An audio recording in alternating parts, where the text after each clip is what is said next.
yang diajukan, yang disampaikan kepada Ketua DPRK dan juga saya sebagai pimpinan DPRK, ini ada saya dapat 11 tuntutan dari masyarakat Aceh Barat atau perwakilan. Mungkin yang pertama kami sampaikan pada hari ini, memohon kepada Bapak Presiden Republik Indonesia agar mempercepat mengeluarkan surat izin pemeriksaan Bupati Aceh Barat yang telah diajukan oleh Kapolda Aceh Barat.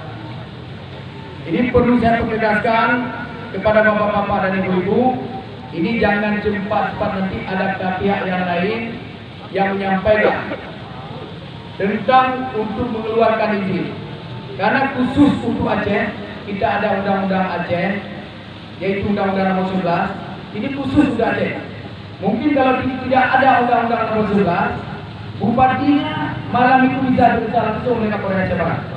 Karena itu Aceh, ini mungkin kalau kabupaten lain